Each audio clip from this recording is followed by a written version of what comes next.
Well, great to be here tonight. Before I start, I just want to say if anybody here tonight, I'm not going to assume that all of you are believers. So if anybody here tonight is not a believer, that's totally okay. We're not going to force anything on you, but obviously I'm tonight going to be speaking from the perspective of somebody who is a believer. So yeah, I just ask that you listen through this, and if you have any questions at the end, we'd love to address those, whether it's Will or Emma or myself or one of the other leaders. Please come to one of us if you have any questions.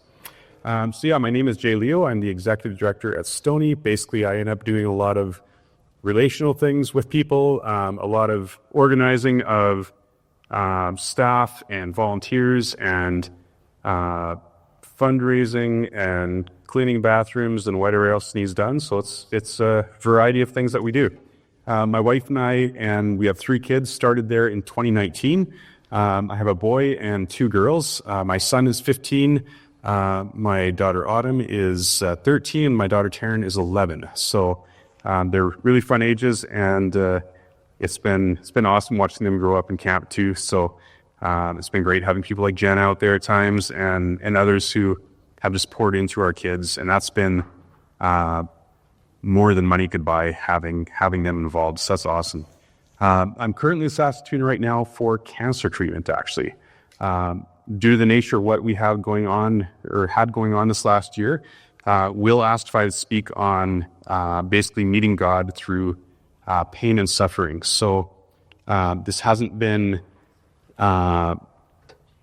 something we wanted to go through, but it's something that kind of fell on our plate. This last summer, I had a kind of random accident at camp. I was heading out to our paintball field to check our paintball tanks for a rental group that was going to be coming in. It was a Friday evening. We'd had a crazy week at camp. I had to ask a speaker to leave after his second speaking session, just due to some untrue things he was saying about the Bible. And he just had some really weird conspiracy theories he's wanting to dump on our campers, and I wasn't going to let that happen. So I took over for most of the rest of the week, and we just had a lot of things going on that week that were very distracting to ministry, honestly. And so I was heading out to the paintball field. My mind was on a million other things, and I looked off to my left as I was going down the driveway, and then when I looked straight again, there was a Suburban right in front of me, and I smacked right into him. And thankfully, nobody was hurt. I set their airbags off, but thankfully they were okay, and I was okay. But my head did put the windshield out of the side-by-side, and of course I was not wearing a helmet. So after we dealt with all the insurance things, I had some staff members feel that I should probably get my head checked. So I agreed that they were probably right and went into the hospital, and they they did a CT scan just to make sure there was no head trauma. And thankfully, there was no trauma from the accident, but the doctor came in the room and started asking me if I ever had brain damage and if I ever had seizures, and really random questions. And so after about his 4th question, I said, "What did you guys see?" Because this really had nothing to do with the accident. So he, at that point, said that they saw something in the CT scan that shouldn't have been there, and he thought he had the wrong scan because the size of this thing should prevent me from walking with where it was located. So I said, "Well, I'm here, so I don't know what to tell you." So he did another CT scan, sent the results off to the RUH here, because the 3 doctors in Melfort could not figure out exactly what this was.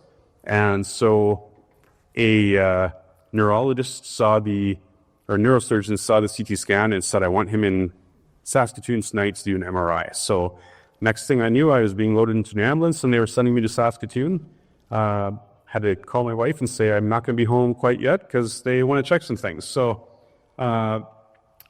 my wife quickly packed me a bag and brought it to me, and then I spent about 3 days in Saskatoon, and they did MRIs. They checked all kinds of things, wanting to know what exactly the issue was. And at the end of the day, they came back thinking it was a grade 1 or 2 glioma tumor that I had.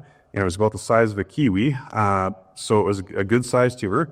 But I generally was fine, like at that time. I had some double vision that I thought was age-related, but they said, no, that's definitely from the tumor.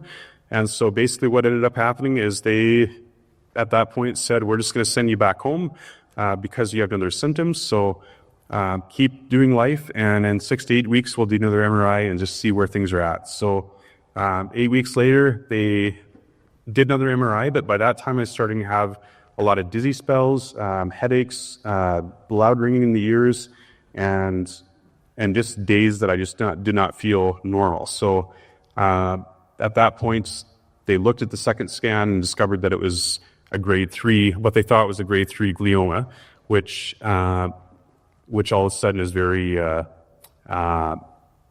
aggressive in how it grows. And basically this kind of tumor that I had sends roots into the rest of the brain. So they decided right away, okay, we want to get this out. And they booked me for an emergency surgery. And on November the 5th, I ended up going in, and they did successfully get the whole tumor out, which was kind of awesome. They put you under, and then they wake you up in the surgery, and they poke and prod and figure out what's active and what isn't. And they thankfully were able to get the whole tumor out. So I recovered well from the surgery and ended up back at camp and ended up back home and just had recovery at home and healed up well from that. After the surgery, they test the tumor just to see what kind of cancer it is, and they couldn't figure it out here in Saskatoon, so they sent it to Ottawa to a children's hospital to get tested there, and it ended up coming back as an astrocoma grade 3 cancer, which is a very aggressive cancer that only is present in like 2 to 4% of people, and it's not curable. So I've been given a life expectancy of 5 to 7 years, and if I get full radiation chemo treatments. So at this point, that's why I'm here, is we're doing the full chemo and radiation. I'm about halfway through, and so yeah, the effects of this kind of cancer are not pleasant. So there's not a lot of physical pain to it necessarily, but it's just it deteriorates your brain, and you start so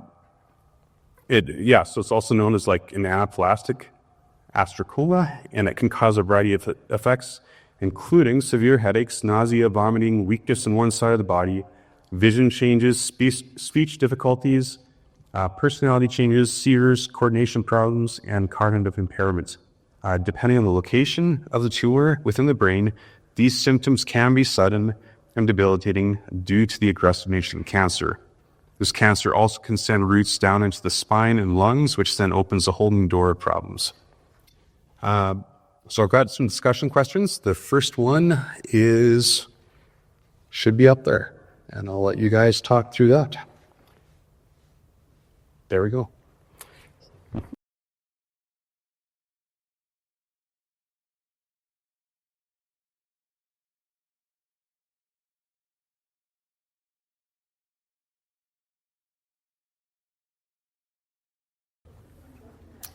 All right, we'll keep going here. So when I was first diagnosed, I told my wife that God still knew the number of my days. That hadn't changed. And so really nothing had changed in our lives other than we just knew that I had this cancer.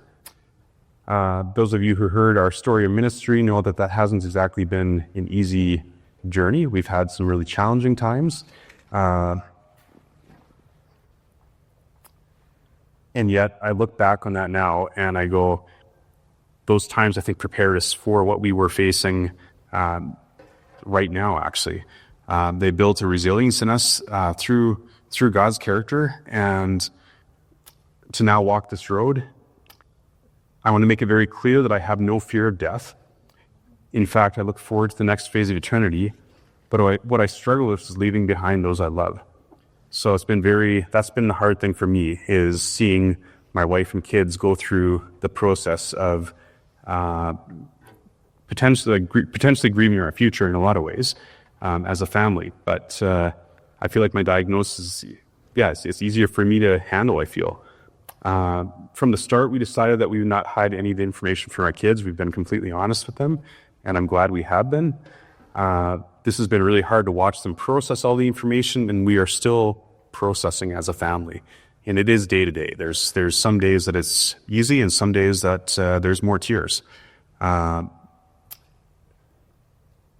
It's been really hard sometimes to comfort my girls when I can't actually tell them that I'll be okay. My son is much like myself, where he won't verbalize how it's going, but we'll see it come out in other ways, that just kind of the struggle that he sometimes faces.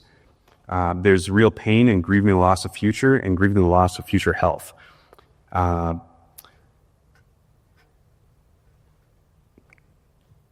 There's honestly nothing I can do to change it. We have sat down with our board, and they've prayed over us. We've sat down with others, and they've prayed over us. And I've had people ask, can we pray healing for you? And I say, of course you can. I'm not going to tell people no in that. But I honestly think that God has a plan for this suffering as well. And it doesn't make it easy, but it just makes it bearable, going, God's got a purpose in this. I see a strength rise up in my wife and kids that wasn't there before. I feel like the only tears I've had at this time is just watching them process all of this that we're going through. I've also struggled thinking about the loss of mental and physical abilities as time goes on. I've always been physically fit and able to problem solve pretty well. But since surgery, I find that my short-term memory, it really sucks. And it's only getting worse with radiation, which we knew that was part of it, and some of that will come back in time, but honestly, this does just start attacking different parts of your brain. And even though the tumor is out, this cancer keeps growing and keeps doing its nasty job. So, so basically, I always just thought I would get old and die someday. That was just what I assumed. So it's hard to feel like I'm losing it sometimes when I cannot remember a friend's name or critical camp information. And this was just never a struggle I thought I'd have. My family and camp team have been amazing throughout this whole process. And my camp board has fully backed us in the process as well. So I'm just so grateful for that. But I've had to hand off all my responsibilities right now to the team around me. And I'm glad I have a team around me that I can do that with. I have no concerns in that.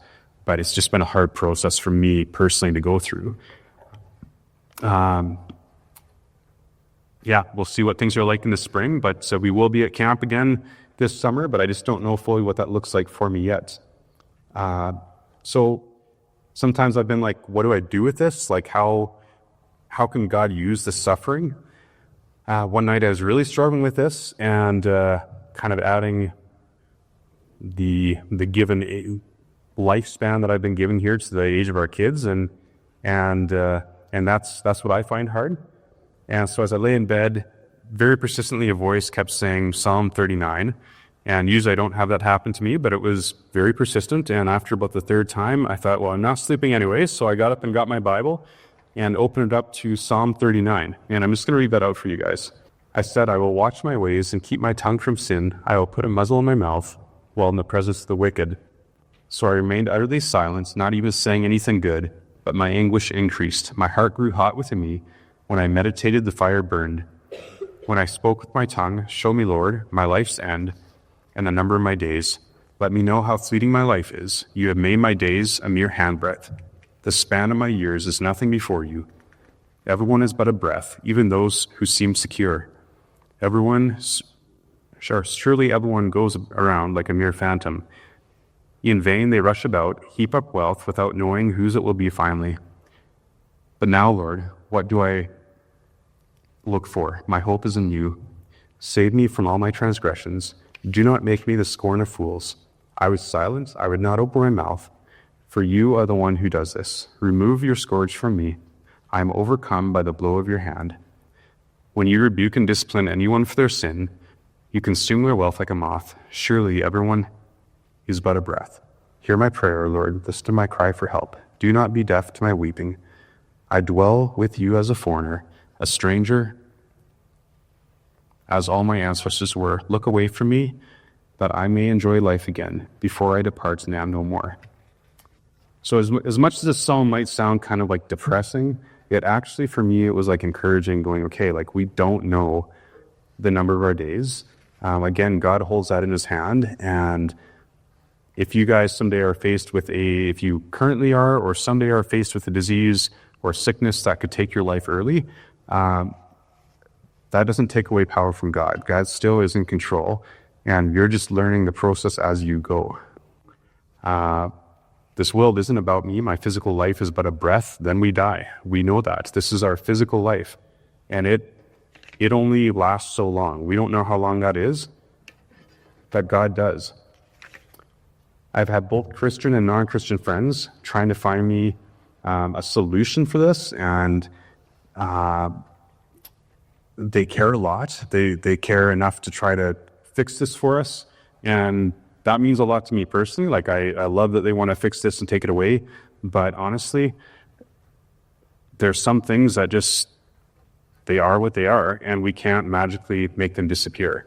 I know there's a ton of treatment plans out there. There's a lot that my wife and I have been looking at, but honestly, this is a tough one. Like it's hard too, with it being the brain. It's different than cancer in the blood. It's completely different, and there's a lot of things that might work for cancer in the blood that do not work for brain cancer. And so it's challenging. And yet, at the end of the day, God is still in control, and he still loves us and cares for us. And that's what keeps poking through for Jen and I, is like, this is still in God's hands.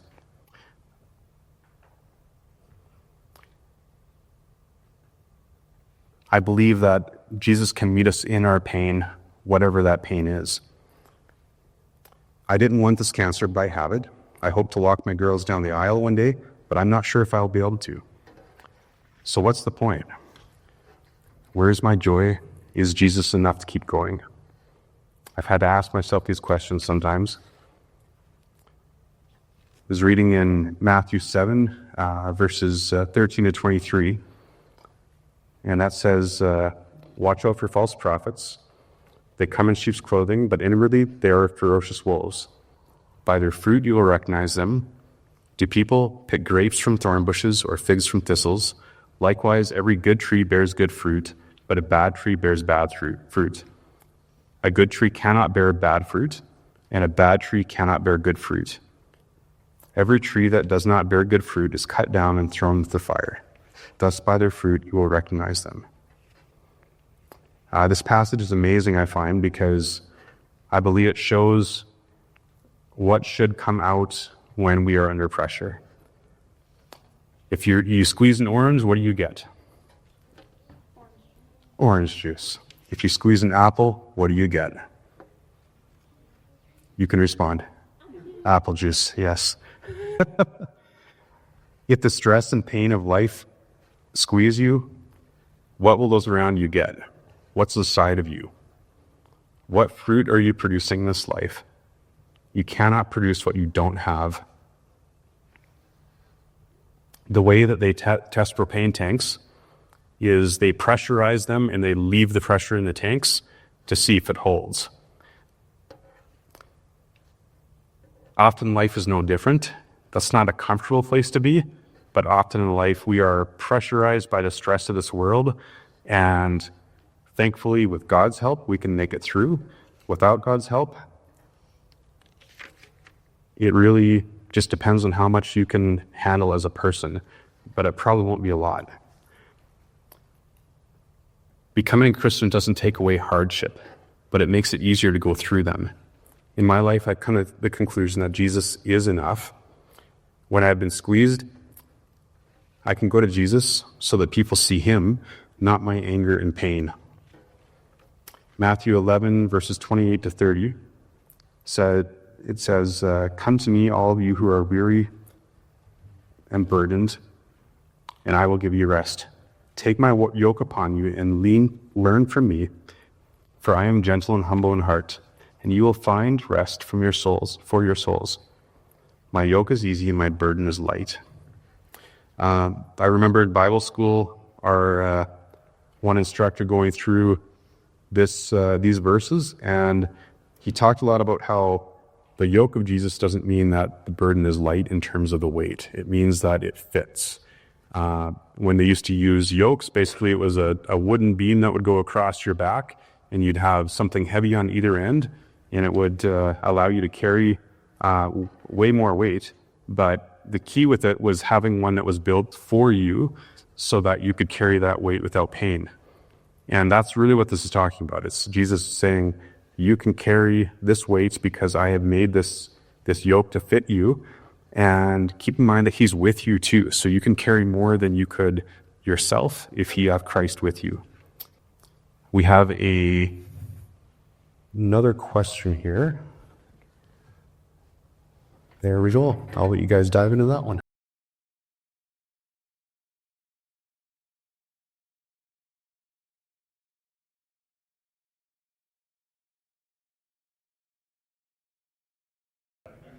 All right, we'll keep going here, guys. So I've discovered as a society that we are often scared of pain and suffering. Usually it's all about having comfort, and we really steer away from anything that will make us feel uncomfortable. This sadly knows this is very true of a lot of believers as well, and they're scared of physical death, I find. And when I look at the Bible, I have trouble seeing where they're having that issue, if I'm being honest. This seems quite opposite to the lives that the disciples lived. Jesus, knowing we went through torture and physical death none of us can imagine, torture that he chose to go through for each one of us. And I think the least we can do is go through some pain of a disease or sickness with dignity and grace. The disease has opened the door for some unbelieving, just for some unbelieving friends and family that I know, and I know. I want them to see us journey well through this, I guess, and that's been our prayer through this, is that we can. While we're not perfect, I just pray that they would see us journeying well through this, and they would see that at the end of the day, God is still good. I have people close to me who don't follow God, and they are really struggling with this, and it makes them question their view of death, which right now is pretty hopeless. I have Christian friends that have shared our social media posts on this, and it's been neat to see how they have unbelieving friends that are starting to ask questions that they'd never asked before, after seeing what we're going through. I've had more in-ministry opportunities since being diagnosed with cancer than before, so I thank God for that. Often I think of Paul's writings about suffering when I go through this. In 2 Corinthians 12, 7-10, it says, "Therefore, in order to keep me from becoming conceived, I was given a thorn in my flesh, a messenger of Satan to torment me. 3 times I pleaded with the Lord to take it away. But he said to me, my grace is sufficient for you. My power is made perfect in weakness. Therefore, I will boast all the more gladly about my weakness, so that Christ's power may rest on me. That is why, for Christ's sake, I delight in weakness, in insults, and hardships, and persecutions, and difficulties. For when I am weak, then I am strong." Paul had the opportunity to heal others of their sickness, even through people using his handkerchiefs. And so, imagine somebody grabbing a Kleenex of yours and healing somebody with it. It's kind of crazy to me, but that's what happened in the Bible. Yet Paul himself was suffering from the physical ailment that God said he's not going to take away. Once again, I fully believe that God can and does heal, but we don't have the right to tell him when that time is.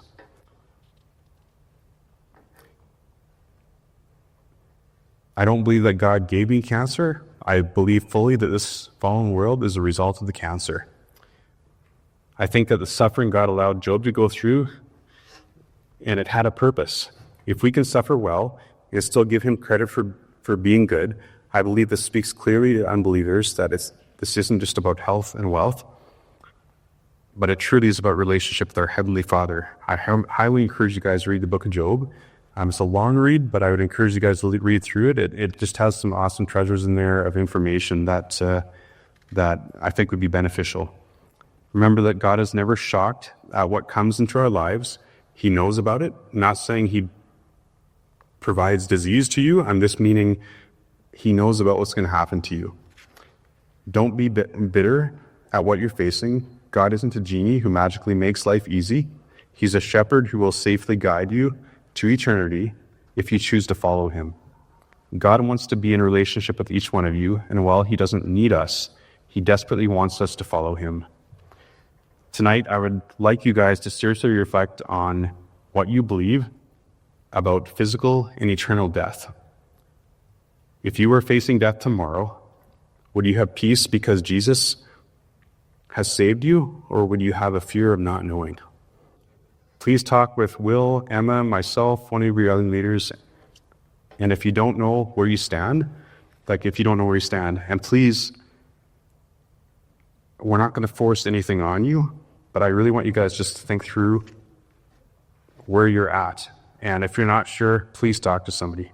So that's what I have tonight. So hand it over to you, Will.